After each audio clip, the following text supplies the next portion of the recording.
we made it to the end. It's very nice to practice with you all the past few days. Shanda Bhattavivat asked me to share a concluding talk. And what comes to mind is that, some of you may know I have a bad back. It's degenerated and I have a bulging disc and hits the nerve sometimes. And anyway, it's all messed up down there. And anyway, late yesterday, something shifted in it, and it became impossible, almost impossible to walk, or more than just a few steps.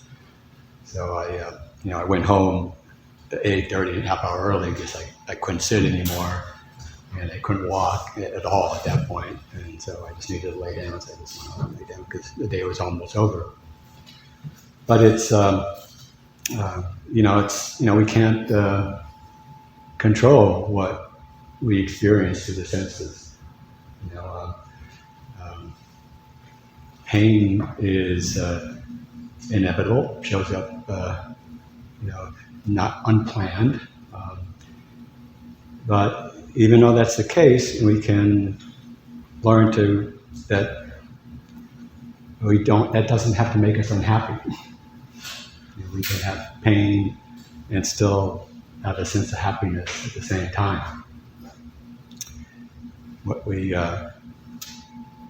experience through the sense doors is just uncontrollable in the end. We can try to arrange things and make plans to try to arrange to have pleasurable experiences, and then the back goes out, and now you're having a painful experience, right? So we can't depend upon it as a source of happiness. And we've been practicing the past few days to find another happiness that's not dependent on the sense doors. And often people kind of struggle to understand, what do you mean, what other kind of happiness is there?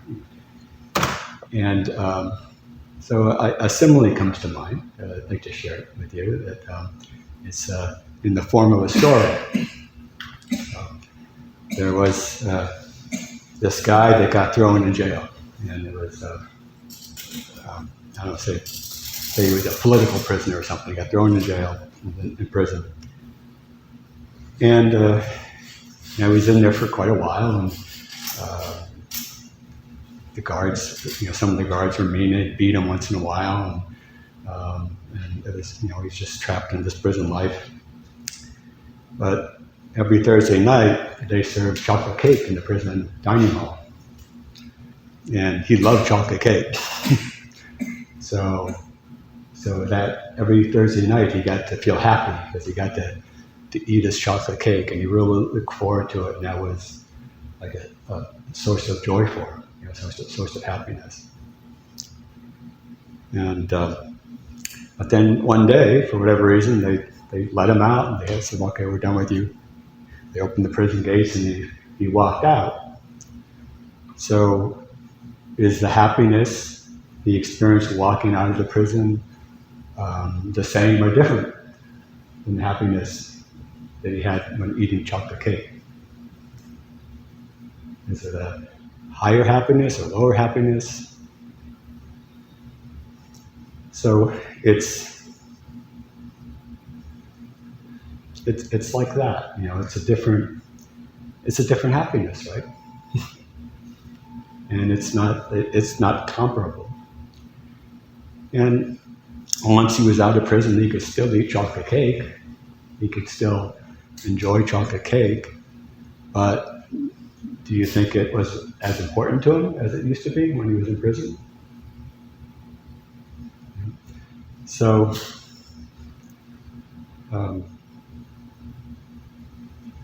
that's why this type of happiness is so superior, and so worth working for.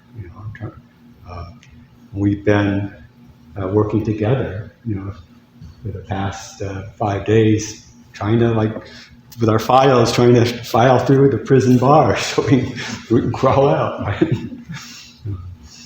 And we have a Nasodadi, Ashandadi, accomplished escape artist,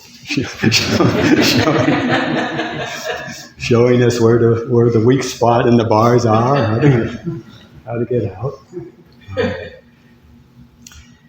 But even if we're not all the way through the bars yet, we just keep going, and eventually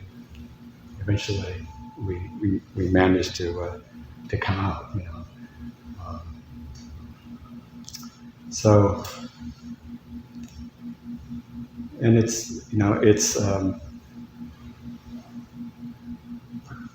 good to work together to do that too, There was that prison break in New Orleans recently. Those were bad guys, so I'm not trying to idolize them in any way, but they all got together and worked together to break out. And then they were gone. They took. I think there's still a couple still loose. So when we come together for a retreat, we practice together. We're collaborating, conspiring with each other, to help each other get out. So I'm very grateful that I have so many co-conspirators here. So I want to, leave time to kind of go around the room and just see, have a chance for people to share how the retreat was for them,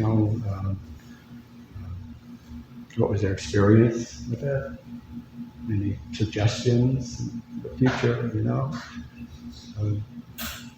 If anybody wants to start, you can ask a question too. We don't have to jump right to that, but you can also ask a question about anything related to the practice.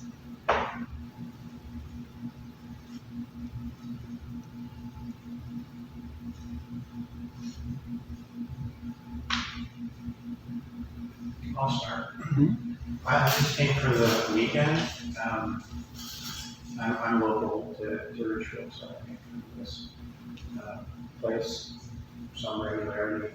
I thought, this can't be that hard. Mm-hmm. I just did it for the weekend. I was rather surprised. I'm impressed anyone who stayed 5 days. I've never had the opportunity to meditate all day long like that. And wow, it's not easy. It gets easier, but it wasn't as easy as I thought it would be. Maybe because we eat, but I don't think so. I think it's just you have to. At the end there, I had a nice shift in my perspective that kind of got me out of my head, and I was just, I wanted to be sort of present, but I just couldn't do it. I knew that was the key. It wasn't until yesterday afternoon that it just maybe it was the cooling down the weather or whatever, that I finally settled in and I was able to just, be right there. And then it was quite easy to meditate for as long as I wanted to. So I think I just shared that looking for that moment where I was not thinking and just observing what was going on around me, clearly present in the moment, in the physical aspect of what was going on was the turning point that made the time much easier to bear. And as far as questions go, I had an opportunity to read some of your book yesterday, you had it on the table in the room there. And I do have sort of burning questions. Compared to some of the questions earlier, it's really insignificant. But since you're here and you wrote eloquently about the movement itself, it's just it's important for me to ask this question at this opportunity that I don't have an opportunity later. My background, I've done a lot of sort of martial arts and studied movement and stuff, and in that field, if anyone's, there's always a meaning attached to the movement. Oh, this means that, this means that, this means that. And you find a different teacher, and the teacher says, no, it doesn't mean that, it means this. And so you go around, if you're lucky, you find a teacher who explains things that make sense in the tradition or whatever you're studying. Oh, I see, that's why I did that. And then if you're really lucky, you find someone who goes, that doesn't mean anything, just an improvement. I think that's sort of my question to you, Michael. You wrote about that in the book, and you said, well, the movement really, you might ask this question as well. The meaning doesn't mean anything. The movement doesn't mean anything. But if that's true, I guess, then would any movement suffice? Any sort of repetitive, distinct, simple movement suffice, or is there something about this? Yeah, no, you can do any repetitive movement, like you said, and like I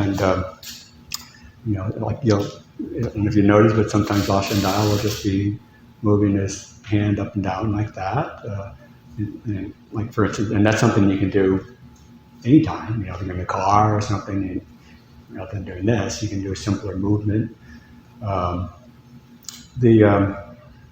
It's just it's based on a traditional pattern, and then Luang Tien kind of modified it a little bit, but it's based on an old, traditional pattern. I was told from Burma probably originally, and there's no, we're not moving chi around or anything like that. It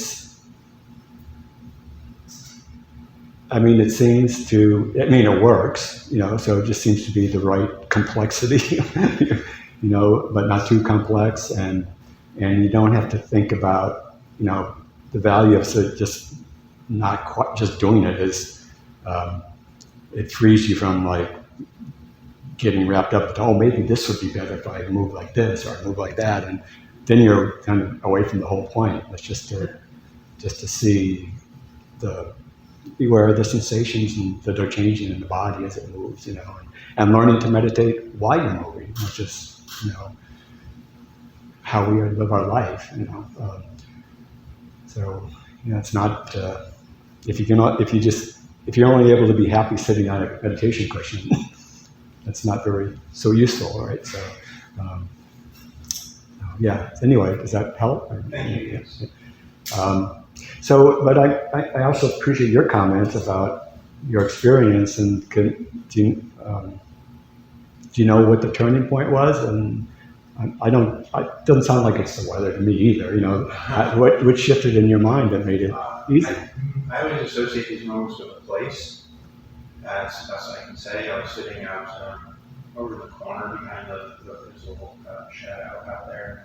In the far corner, there's a little table with a maze on it. So you've seen that. It's a lovely place to sit.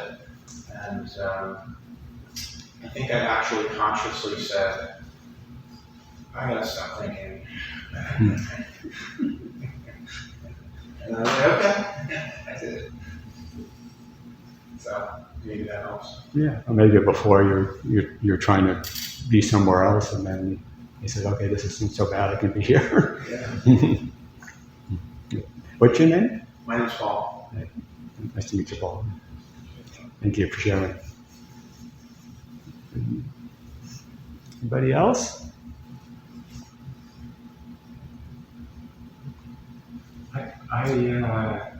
I've struggled for a long time. I've been coming here for maybe 14 or 15 years, trying to find, while I'm moving, as I'm doing these movements, how is this supposed to work for me? What is the meaning of it? If I do it this way, is it so?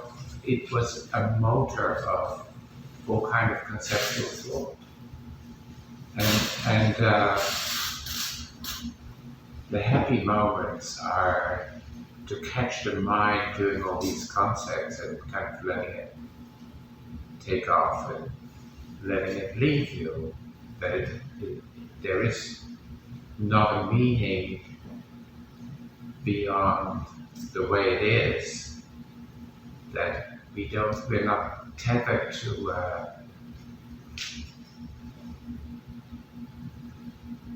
our concepts. Our concepts are so constrictive, so constraining us, and the thoughts are so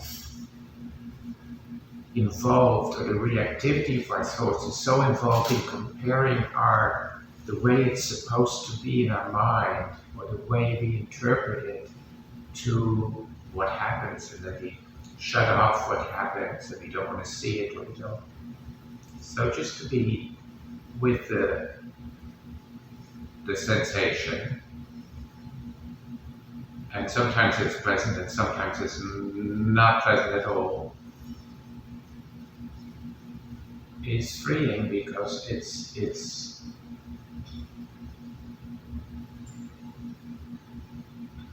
not bouncing off against the model of what life is, or the model of what the world is like, or the model of who I am. And it's just the freedom of being here with whatever movement, whatever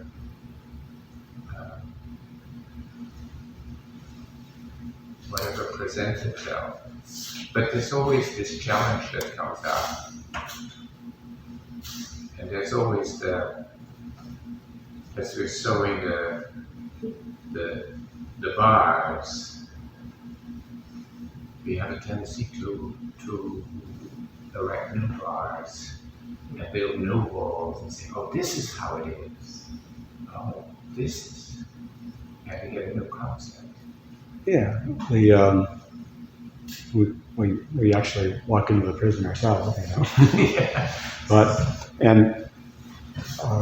What I love about Montpellien's teaching is he clearly articulates the role that thought, concept, ideas, thought plays, and that is our prison. And the way to come out of those concepts and ideas, we need to have something to turn to that isn't a concept or an idea or a thought. And the sensation that is happening as the body moves fills that role.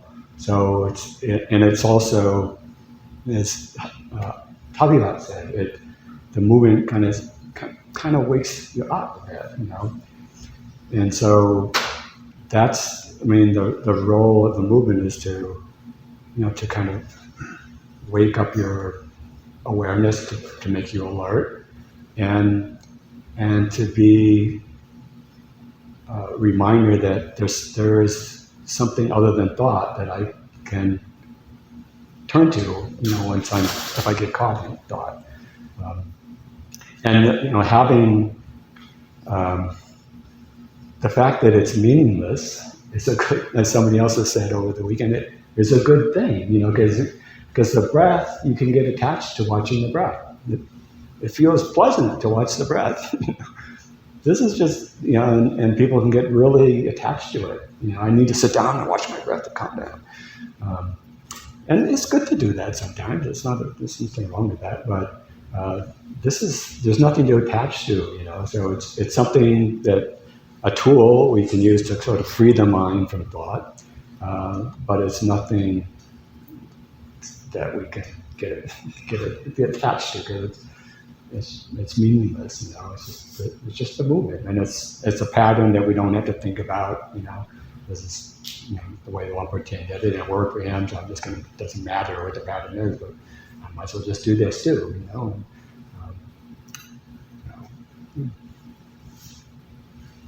So easy to translate it back into thought. Oh yeah. And it's really, it's to get out of this mind. Well, when you're walking, everybody probably says, "Oh, that looks better over there. I'm going to walk over there." Right? Everybody does that. Yes. So, thank you, Frank. Hi, Sophia. Thank you so much for this place and for practicing with us this weekend. I don't know, I could say like a million things. This was a really great experience. I've been practicing this style of meditation now, I guess, for like 2.5 years. And I always was just sort of frustrated because my mind would wander off, and then I would notice that I was elsewhere, and I would come back to the movements, and I was like, well, I'm supposed to be able to like see thought and see it arise and pass away, and I'm just lost in it, and then I come back, and I'm lost in it, and I come back, and I have a tendency towards perfectionism, and so it was always hard on myself, I think, and in past retreats that I've done in other methods, I would always get very frustrated with how much I was thinking all the time, because I just think all the time. And this was the first time where I just like realized, I think, Fred Taubman said, well, and Lamberton taught, right, like the mind is supposed to think, that's just what our minds do. And having that mindset going into this weekend was like wonderful, because I didn't feel that frustration every time I started thinking. And in fact, pretty quickly, I could actually start watching thought, which I've never been able to do before. And the first day, I remember I was walking, and the wind was blowing really strongly, and the trees were blowing, and my mind was running, and one thought would end, and the next would start, and I was like, oh, okay, the body is moving, the mind is thinking, the wind is blowing, the trees are bending. Like, this is just the systems of nature. This is just what we are. And that, yeah. And then eventually I noticed there were times where my mind did just tire itself out, and then there was this quiet. And then my mind would start up again. And it was just really cool, I think, to see, our thoughts twist our understanding of who we are and whether we're doing a good job at something or not. And so it was really just amazing to get outside of that for a while. That's great. So I'm glad you were able to find that place of ease in your practice, because I mean that's what I think Ashandala was referring to. Is that has to be fun, has to be enjoyable, and if we're like getting mad at ourselves because our mind is thinking too much, that's not enjoyable, Yeah. So and we're not gonna be able to do it. So finding that place where you can finally just let it be, and just practice seeing it and being amused by the reality of it. That's kind of an important point. So that's great.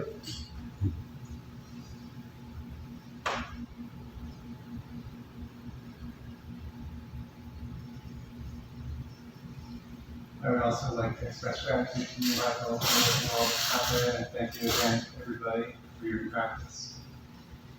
The retreat experience for me is always a reminder of the many opportunities we have to create space for ourselves, big and small, literal and figurative, and fully acknowledging my personal privilege to be able to create the actual space that allowed me to be here this weekend. I'm grateful to all of you for doing the same. There are other ways too, besides being literally away on a 5-day retreat, for us to create that kind of space for ourselves in everyday moments. And that's what I will take away from this experience. The opportunity to be more mindful about choices I make and responses that I offer. More conscious of space in between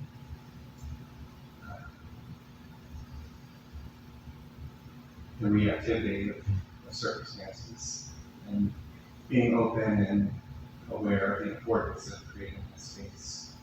And so again, I just want to thank everybody for being a part of this space that we all created for each other. I think it's probably our best bet for helping both ourselves and others is to be aware of that space and the importance of present moment awareness. Good job.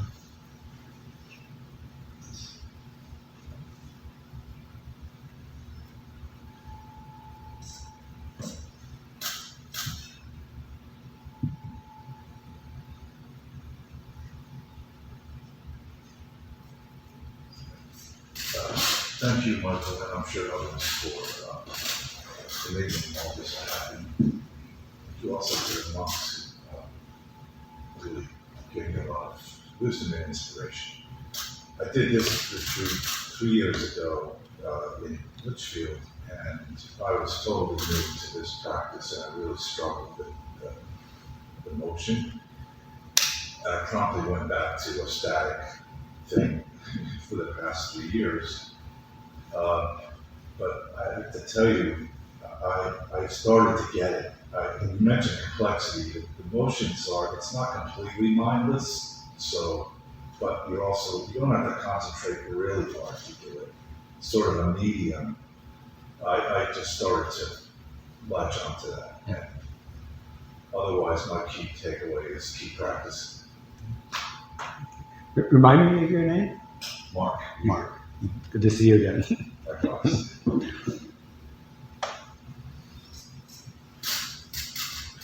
Hey, Anu. Thank you, Michael. Thank you for all your generous loans. For me, it's been like these retreats are a good chance to slow things down, very fast-paced outside life, and kind of reflect on my own practice.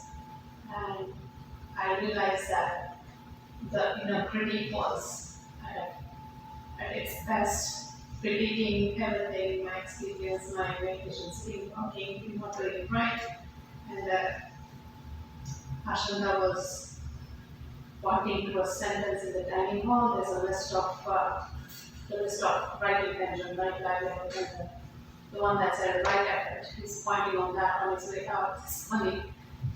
It said there was like a moment of clarity when I went back and read the sentences pointing to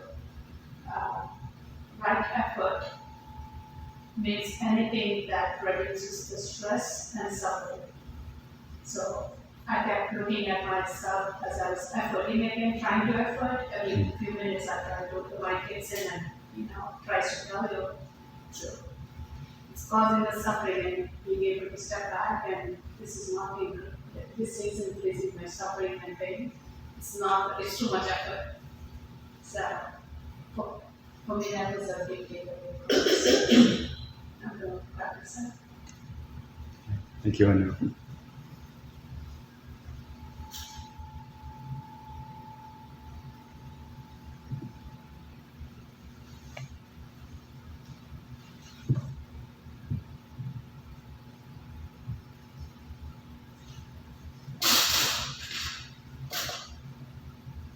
Especially we keep doing this. We doing it non-residentially here, or quasi-residentially, whatever we call it. It's different from Litchfield, obviously, and it's should we keep it? Keep doing this. And we used to do Litchfield twice a year. And, we said in Litchfield. Wisdom House in Litchfield said, "Oh, you can't come this year," even though we had it reserved. They said somebody else offered us more money for more the whole place. So I was okay. Well, I guess we just have to do it here, and it went pretty well. And so it sounds like this works for people. It's kind of an alternative to I would still do the winter one in Wisdom House. So we have both. There is something nice about it not being so easy to run home. I mean, we don't lock the doors in Litchfield either. You can still leave if you want to, but it makes you think a little bit, more before you do. I really like not talking in Litchfield. I found it hard to not to get things done. For instance, negotiate doing dishes and things like that without talking. So I do really appreciate that about Litchfield. Yeah.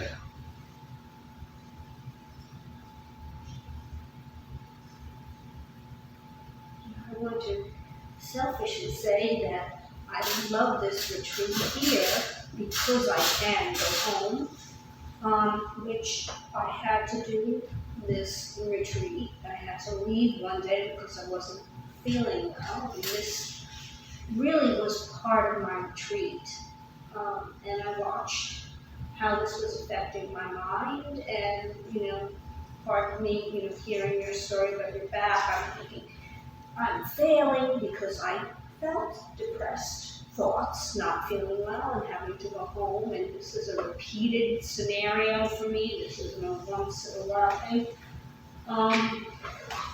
But I saw it all, so in that way, I guess I succeeded, even though it wasn't pleasant at times, and at times, this overcame me, and I was so sleepy that I couldn't stay awake in the hall. It was unpleasant in many ways, but I guess it is a success because I did see it. And even the physical aspect of not feeling well, I would break it down instead of just, I'd be like, okay, well, what is it? It's this tightness here, it's this unpleasant feeling here, and, I guess it was successful for me because I was able to be aware of it. And, and as I said, I was thankful that I could go home and lock down and recuperate where I was comfortable. So, and I very much appreciate, obviously, our teachers and what you've done, Michael, and especially for emphasizing the fact that we needed silence. That is just so important. It's so easy for that to kind of just slip away and people start chatting because, you see somebody and I saw, and I knew he hadn't been feeling well some weeks ago. I was so tempted to say, are you okay? But I did it, and, just to maintain that and not have any social pressure, but also be around other people was very interesting. So, thank you. Thank you to our teachers. I hope, have you been to the retreat at Litchfield? No. No. So I hope you try it sometime because you do have your own room. So frankly, for me, it would have been easier because I could have just walked up and easily laid down for a few minutes to let my back rest, So it's not, yeah. So go ahead, Sophia. Well, to your question of here versus elsewhere, yeah, I do think there's something about a residential retreat that allows for continuous practice more seamlessly, and it was a little sort of I was noticing I was seeing, oh, that person left, and oh, that person left again. It was I was wanting this cohesive sort of bubble of mindfulness as a sangha, and I was oh, they left, and well, they're not there anymore. But at the same time, I do think, I'm lucky to live, 10 minutes away, and so I think there was a good side of it, which is okay, what does it mean to take this awareness that I've generated throughout the day, back to my house, and then now I'm in a place where the energy, the habit of being there is not this kind of awareness, and so noticing that it was easier to slip back into sort of old and be okay, that's good to know. I think I can bring more awareness to this in the future. So I think that for those of us who live locally could be a real advantage to bringing the practice outside of this beautiful space. Yeah, thank you. Yeah, I think we'll do both, We'll do this once a year and we'll do the residential retreat once a year too. I want to say we have to kind of wrap up for lunch, but I want to, offer my sincere gratitude to Khosrau Chandra for his continued presence with us. And I feel very lucky, and we're lucky to have Shambunian here with us too, and Tavi Vat coming all the way, and Nippon coming all the way from Thailand. And they'll be with us for at least a couple of months, and a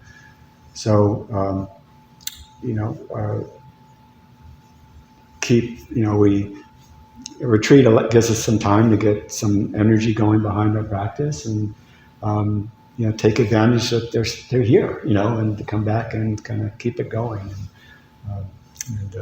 So thank you all. It's been a great retreat.